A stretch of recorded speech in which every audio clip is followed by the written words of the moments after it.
नमस्कार। आज हम महाभारत के एक ऐसे चरित्र पर बात करने वाले हैं जिनके बिना ये कहानी शायद सोची भी नहीं जा सकती, द्रौपदी। नमस्कार। हाँ, द्रौपदी का चरित्र बहुत ही गहरा और कई परतों वाला है। हमारे पास स्रोत है द्रौपदी अग्नि से स्वर्ग तक की यात्रा के कुछ अंश, और आज कोशिश यही रहेगी कि उनके जीवन को, उनके किरदार को थोड़ा और समझें। बिल्कुल, समझने की कोशिश करेंगे कि वो क्यों इतनी महत्वपूर्ण है और जटिल भी। शुरुआती देखिए ना, कितनी असाधारण है उनका जन्म। किसी माँ की कोख से नहीं बल्कि यज्ञ की अग्नि से हुआ। ये अपने आप में ही कितनी बड़ी बात है। जी बिल्कुल। राजा ध्रुपद ने ये यज्ञ करवाया था असल में गुरु द्रोणाचार्य से अपने अपमान का बदला लेने के लिए। अच्छा। हाँ, और उसी यज्ञ कुंड से पहले निकले धृष्टद्युम्न, जिनका जन्म ही द्रोण के वध के लिए हुआ था, और फिर द्रौपदी। और उनके जन्म के साथ ही ये भविष्यवाणी भी जुड़ गई थी कि वो कौरवों के विनाश का कारण बनेंगी। हाँ, ऐसा कहा गया था। उन्हें यज्ञसेनी इसीलिए कहते हैं, यज्ञ से जन्मी। पांचाली भी पांचाल देश की राजकुमारी, और कृष्णा भी कहते थे उनके श्याम वर्ण के कारण। कृष्णा। लेकिन सिर्फ वर्ण नहीं, उनका व्यक्तित्व भी, मतलब बहुत प्रभावशाली था। विदुषी, साहसी, न्यायप्रिय, ये सब बातें उनके बारे में कही जाती हैं। बिल्कुल सही, और इसकी झलक उनके स्वयंवर में भी साफ दिखती है। हाँ, वो स्वयंवर, उसकी शर्त ही कितनी कठिन थी। बहुत कठिन। घूमते हुए यंत्र के ऊपर लगी मछली की आंख में तीर मारना था, वो भी नीचे पानी में परछाई देखकर। बाप रे। बड़े बड़े योद्धा चूक गए। कर्ण शायद कर सकते थे, पर हाँ, पर द्रौपदी ने उन्हें रोक दिया है ना, सूत पुत्र कहकर। जी, उन्होंने उन्हें प्रतियोगिता में भाग लेने से मना कर दिया, उस समय की सामाजिक मान्यताओं के चलते। और अंत में अर्जुन ने, जो ब्राह्मणवेश में थे, उन्होंने लक्ष्य भेदा। और फिर वो हुआ जिसने शायद सबको चौंका दिया। जीती वो अर्जुन के लिए, पर पत्नी पांचों पांडवों की बनी। ये कैसे हुआ? हाँ, ये महाभारत के सबसे विवादास्पद और चर्चित प्रसंगों में से है। हुआ यूं कि जब पांडव द्रौपदी को लेकर कुटिया पहुंचे, तो बाहर से ही उन्होंने आवाज दी, माँ देखो हम क्या भिक्षा लाए हैं। अच्छा। बिना ये बताए कि वो एक राजकुमारी को लाए हैं। हाँ। और कुंती ने अंदर से ही बिना देखे कह दिया, जो भी लाए हो पांचों भाई आपस में बांट लो। ओ। तो माँ के वचन को रखने के लिए, एक तो वो कारण था। माँ का वचन झूठा ना हो। दूसरा, बाद में महर्षि व्यास ने हस्तक्षेप किया। उन्होंने द्रौपदी के पूर्व जन्म की कहानी सुनाई। पूर्व जन्म? क्या कहानी थी वो? कि उन्होंने पिछले जन्म में शिवजी से वरदान मांगा था कि उन्हें ऐसा पति मिले जिसमें 5 गुण हों: धर्म, शक्ति, धनुर्विद्या, रूप और सहिष्णुता। और ये पांचों गुण अलग अलग पांडवों में थे। तो इस तरह व्यास जी के समझाने पर यह विवाह संभव हुआ। असाधारण। लेकिन इसी विवाह ने द्रौपदी को कहानी के केंद्र में ला दिया, और शायद उनके जीवन की सबसे कठिन परीक्षा की भूमिका भी यहीं से बनी।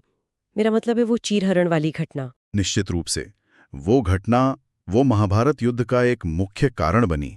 जब युधिष्ठिर जुए में सब कुछ हार गए, राजपाट, भाई, खुद को, और फिर उन्होंने द्रौपदी को दांव पर लगा दिया। जी, और वो भी हार गए।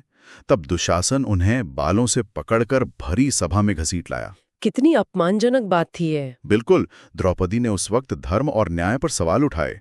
पूछा कि जो खुद दास बन चुका, क्या उसे अपनी पत्नी को दांव पर लगाने का अधिकार है? लेकिन भीष्म, द्रोण जैसे बड़े बड़े महारथी भी चुप रहे। और तब दुशासन ने उन्हें निर्वस्त्र करने की कोशिश की। वो बहुत ही भयावह एक क्षण था। और कहते हैं तब उन्होंने कृष्ण को पुकारा। जी, जब उन्हें कोई रक्षक नहीं दिखा, तब उन्होंने श्री कृष्ण का स्मरण किया, और श्री कृष्ण ने चमत्कारिक रूप से उनकी साड़ी को बढ़ाकर उनकी लाज बचाई। ये घटना सिर्फ एक चमत्कार नहीं, ये कृष्ण और द्रौपदी के बीच के गहरे रिश्ते को भी दिखाती है। बिल्कुल। वो एक कहानी भी है ना कि जब शिशुपाल वध के समय कृष्ण की उंगली कट गई थी। हाँ, मैंने सुनी है। द्रौपदी ने फौरन अपनी साड़ी का पल्लू फाड़कर बांध दिया था। जी। और कहते हैं कि कृष्ण ने तब वचन दिया था कि वो इस धागे का ऋण चुकाएंगे। चीरहरण के समय उन्होंने वही वचन निभाया। ये दोस्ती, ये विश्वास अद्भुत था। इस अपमान के बाद तो द्रौपदी का संकल्प और मजबूत हो गया होगा। बदले की भावना बहुत ज्यादा। उन्होंने वो अपमान सहा नहीं। वनवास के दौरान भी वो लगातार पांडवों को कौरवों के अन्याय की याद दिलाती रहीं, उन्हें युद्ध के लिए प्रेरित करती रहीं। सिर्फ बातें ही नहीं, उन्होंने भीम से प्रतिज्ञा भी करवाई थी। क्या प्रतिज्ञा? कि वो दुशासन की छाती का रक्त पिएंगे और उसी रक्त से द्रौपदी अपने खुले केश धोएंगी जो उन्होंने चीरहरण के बाद से खुले रखे थे। ओहो, मतलब प्रतिशोध की तीव्र इच्छा। बिल्कुल। उनके चरित्र में वो तेज, वो अग्नि हमेशा रही। और फिर जीवन का अंत, महाप्रस्थान के समय क्या हुआ? जब पांडवों ने सब त्याग कर हिमालय की ओर प्रस्थान किया स्वर्गारोहण के लिए, तो उस यात्रा में सबसे पहले द्रौपदी ही गिली। सबसे पहले क्यों? भीम ने जब युधिष्ठिर से पूछा तो उन्होंने कारण बताया कि द्रौपदी का स्नेह अर्जुन के प्रति बाकी भाइयों की तुलना में थोड़ा अधिक था, एक तरह का पक्षपात। इसी मानवीय भावना के कारण उनका पतन सबसे पहले हुआ। हालांकि अंत में वे स्वर्ग पहुंची। तो ये पूरी यात्रा अग्नि से जन्म से लेकर स्वर्ग तक। हाँ, तो ये स्रोत यही दिखाते हैं कि द्रौपदी सिर्फ एक रानी या 5 पतियों की पत्नी भर नहीं थी। वो एक प्रतीक थी स्वाभिमान का, साहस का, अन्याय के खिलाफ आवाज उठाने का। उनका चीरहरण, कृष्ण से उनकी मित्रता, ये सब महाभारत के बहुत महत्वपूर्ण मोड़ थे। बिल्कुल निर्णायक। और उनकी कहानी आज भी हमें बहुत कुछ सिखाती है। मुश्किल हालात में गरिमा बनाए रखना, न्याय के लिए लड़ना। सही कहा। उनका चरित्र बहुत जटिल है, सरल नहीं, कई परतें हैं उसमें। जी। और अंत में श्रोताओं के लिए शायद ये सोचने वाली बात है कि द्रौपदी के जीवन का कौन सा पहलू आपको सबसे ज्यादा सोचने पर मजबूर करता है? क्या ये बात कि इतनी शक्तिशाली अग्नि से जन्मी होने के बाद भी अंत में एक मानवीय भावना, किसी एक के प्रति थोड़ा ज्यादा स्नेह उनके अंतिम पलों में इतनी महत्वपूर्ण भूमिका निभाती है? ये दिखाता है कि शायद महान से महान चरित्र भी मानवीय भावनाओं और जटिलताओं से परे नहीं होते। बिल्कुल, एक गहरा विचार है ये।